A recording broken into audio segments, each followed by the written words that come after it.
An old man, Thomas, sits in a dimly lit room, his wrinkled hands trembling slightly as he sips his tea.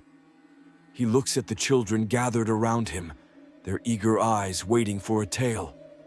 "There was a time, long ago, when I was just a boy like you," he begins. "And what I saw that night, I have never forgotten." Young Thomas, along with his two best friends, Peter and Sam, spent their summer playing in the fields outside their small village. One day, while exploring the outskirts of the woods, they heard whispers of a haunted house hidden deep among the trees.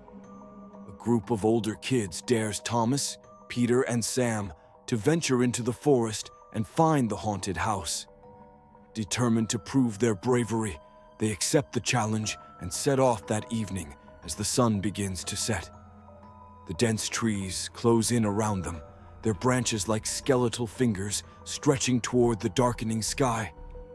The deeper they go, the quieter the world becomes, as if nature itself is warning them to turn back. Through the thick fog, the silhouette of an old, abandoned mansion emerges. The house is rotting, its windows shattered, its doors hanging ajar.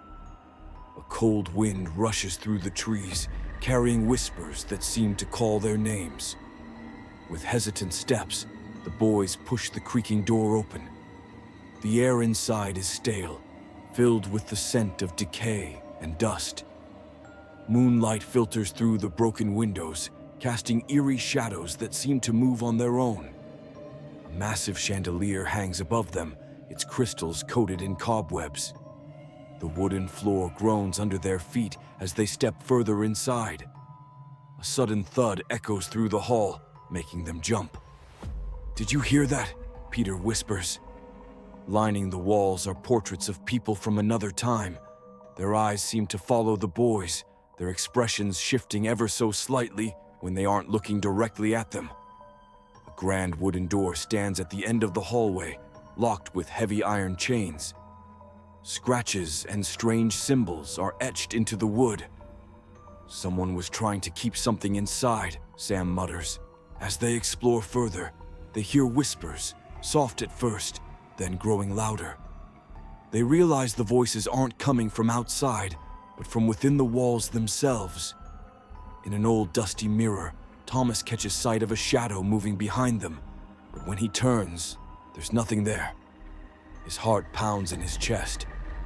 A candelabra on the fireplace suddenly bursts into flame, its glow illuminating a figure standing at the top of the staircase, watching them.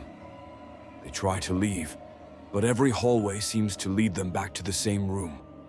The house is shifting around them, trapping them inside.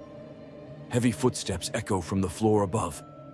Someone or something is moving around, following their every step. Sam finds a hidden door behind an old bookshelf. Desperate to escape, they push it open and step into a dark, narrow corridor. The boys face unspeakable horrors.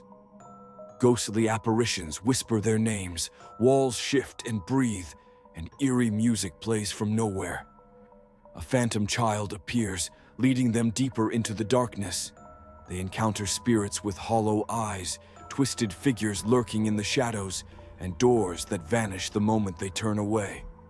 The house seems to toy with them, separating them at times, making escape impossible. Peter disappears first, his scream echoing through the halls. Sam and Thomas run frantically, avoiding ghostly hands reaching from the walls.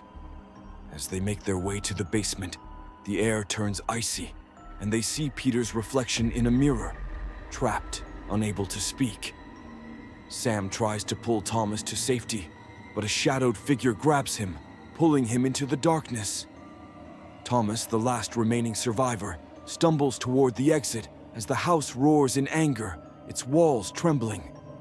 Just as skeletal hands reach for him, he bursts through the front door into the safety of dawn.